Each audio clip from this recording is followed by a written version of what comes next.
Imagina só um ringue de filosofia. De um lado, a gente tem a crueldade, defendida como a maior liberdade que existe. Do outro, a compaixão universal, vista como a única salvação possível. E aí, no meio, entra uma voz que vem de séculos atrás e diz: espera aí, vocês dois estão partindo do lugar errado. É exatamente esse o embate que a gente vai desvendar aqui. Sade, Schopenhauer e a resposta demolidora de Tomás de Aquino para a questão do sofrimento no mundo. Sabe, tem dias que a gente sente isso na pele, né? Aquela sensação de que o mundo é meio brutal, de que as coisas acontecem e ninguém tá nem aí. É justamente desse sentimento que nascem as perguntas mais cabeludas da filosofia. Se a dor, o conflito, se tudo isso faz parte do jogo, quais são as regras? Será que existe um manual? Ou, colocando de um jeito mais direto, como é que se vive num mundo onde sofrer parece ser a norma? Ok. Então, partindo dessa ideia de um universo que não parece ter um propósito, que não parece se importar com a gente, a filosofia moderna nos dá duas saídas de emergência bem radicais. São dois caminhos que, olha, não poderiam ser mais opostos um do outro. E é aqui que a coisa fica maluca. O Marquês de Sade, ele olha para o caos do mundo e diz: quer saber? Se a natureza é violenta, a verdadeira liberdade é ser violento também, é se entregar. Já o Schopenhauer, olhando para a mesmíssima bagunça, chega na conclusão oposta. Ele fala: isso é um pesadelo. A única forma de escapar é sentir a dor dos outros e tentar apaziguar esse caos com compaixão. Certo, vamos encarar o abismo de frente. Como é que alguém chega ao ponto de defender a crueldade como um ideal? Para entender o Sade, a gente precisa primeiro entender a visão de mundo dele, que é, assim, radical até a última gota. Para Sade é simples, não existe alma, não existe um propósito, não existe Deus. Só existe matéria. E essa matéria está num ciclo infinito e violento de se criar e se destruir. Pensa num furacão cósmico que nunca, nunca para. Para ele, essa é a única verdade, a única coisa real. A lógica dele é assustadoramente direta. Se o universo é essa força caótica e violenta, então a nossa crueldade não é um defeito, é a própria natureza agindo através da gente. Qualquer regra moral para o Sade é só uma mentira, uma corrente para deixar a gente fraco. A liberdade de verdade mesmo é chutar o balde, quebrar todas as regras e se entregar a essa energia violenta do universo. Bom, se a ideia do Sade parece um mergulho de cabeça na escuridão, a do Schopenhauer é uma tentativa de fugir dela.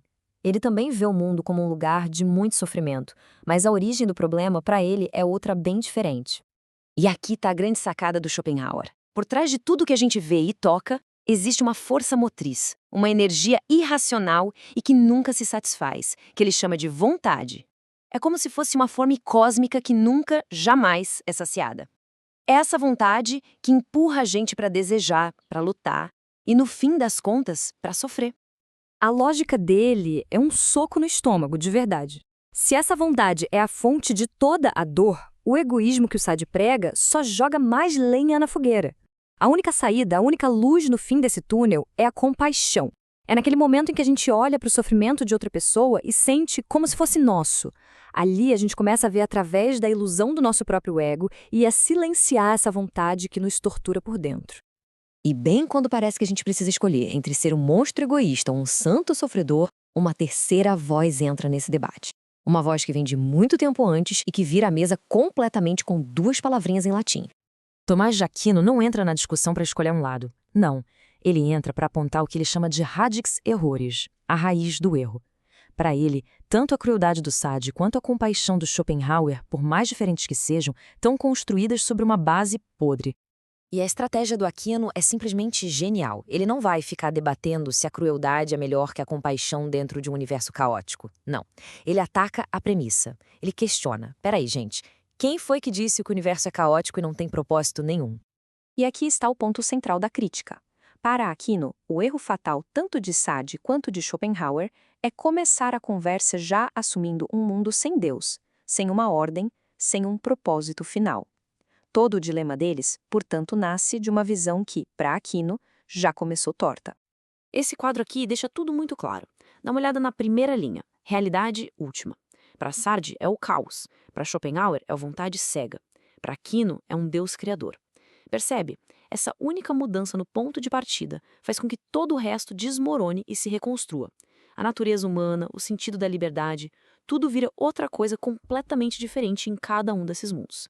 Então tá, se o egoísmo e a renúncia são respostas a um problema mal formulado, qual é o caminho certo, na visão de Tomás de Aquino? A resposta dele não é uma reação ao desespero, como as outras duas. É uma proposta positiva, uma proposta construtiva.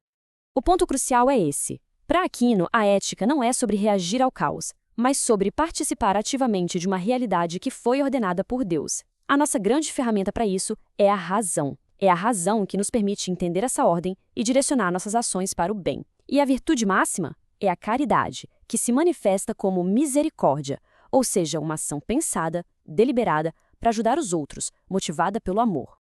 Isso nos leva a uma diferença final que é, assim, muito poderosa. A compaixão de Schopenhauer nasce da dor. É um reconhecimento de que estamos todos no mesmo barco furado, sofrendo juntos. Já a misericórdia de Aquino nasce do amor e da esperança. Ela não quer só aliviar a dor do momento, mas guiar a pessoa que sofre na direção de um bem maior, de um propósito. E assim, no fim das contas, a pergunta volta pra gente. Diante do sofrimento inevitável da vida, qual lente vamos escolher para enxergar o mundo? A da crueldade como uma forma de se afirmar? A da compaixão como uma forma de escapar? Ou a da virtude como uma forma de encontrar um propósito? A resposta que a gente dá para essa pergunta não molda apenas o que a gente faz, mas quem, fundamentalmente, a gente é.